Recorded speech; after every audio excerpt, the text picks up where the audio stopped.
Not too long ago, I was at home with my two girls going through some scrapbooks, and one of them said, "You know, Mom, you need to write the history of our family. We don't know these people. We don't even know who they were." And I began to think about my childhood in Tuxedo Park and what an incredible life we had. This is the story of Tuxedo Park in a bygone era of Buckhead, a small suburb north of the city of Atlanta, Georgia, 1911 to today, and of those people who created homes that have become more beautiful with the passing years.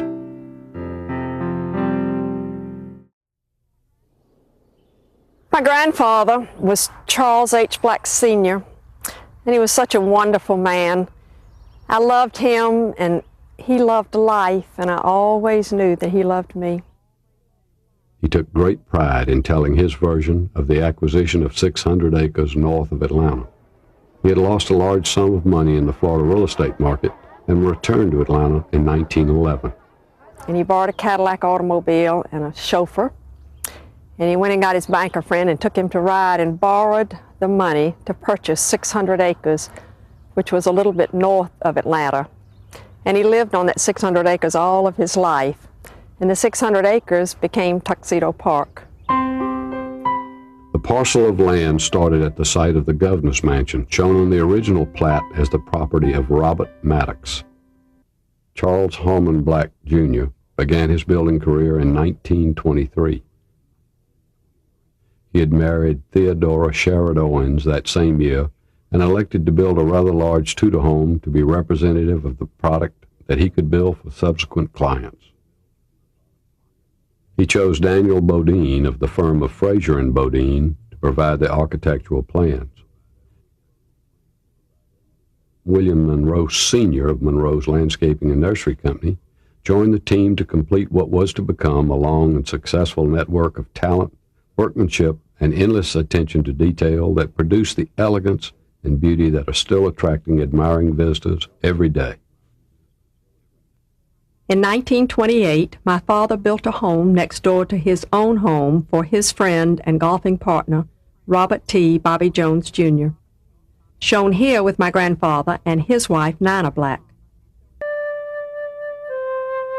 My grandfather's love for horses prompted the development of the Tuxedo Hunt Club. He constructed stables, a riding ring, and a clubhouse, a fashionable equestrian facility for his family and friends to enjoy their love of horses, and to create a social headquarters for his prospective buyers of horses and houses. Trail rides, horse shows, and Saturday morning brunches were an important part of life for the entire family. I had friends that I rode with every Saturday morning, and one of the highlights of our whole week was to hook the ponies up to pony carts, and we would drive down Blackland Road and drive into Buckhead in the pony carts, tie the ponies up behind the grocery store, and go to the Buckhead Theater. Spend the afternoon at the movies, go back, unhook the ponies, get in the buggy cart, ride back down Roswell Road, ride back down to the Tuxedo Hunt Club. Robert Winship Woodruff of coca-cola fame purchased Wincroft, which had been built for Charles H. King by Charles H. Black, Jr. in 1937. This home was designed by Fraser and Bodine and landscaped by Monroe's.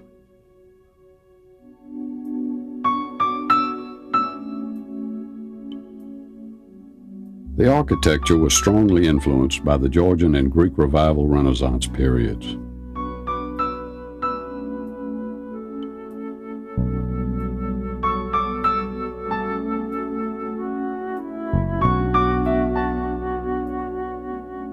Mr. Woodruff willed the estate to his beloved niece, Nell Watt, and a few years later the home was purchased by Mr. and Mrs. Guy Milner. Wincroft was the 1990 Decorator Show House.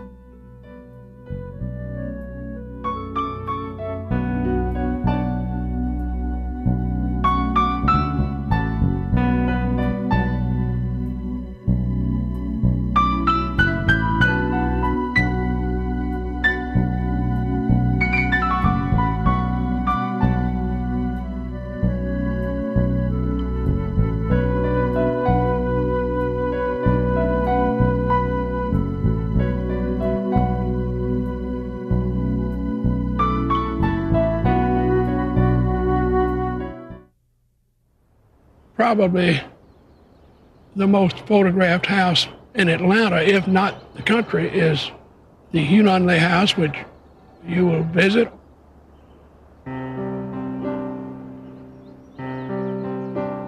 And I can distinctly remember many days, those mules and those drag pans working their head off to grade that yard, which is really a gorgeous yard.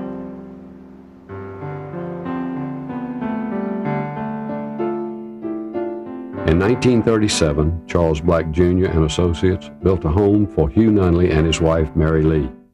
It would be almost impossible for me to really describe in words the relationship that I had with my father, but it was wonderful. And the memories today of my grandfather and my father and my Uncle Dave and Billy Black. I'm a very, very blessed person to have had the family that I have had and to have had the life that I had, and to have been brought up in Tuxedo Park was such a special, special thing in my life.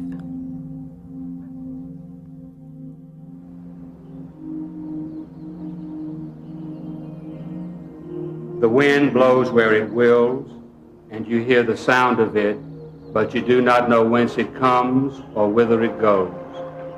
So it is with everyone who is born of the Spirit. A man can receive nothing except it be given him from heaven.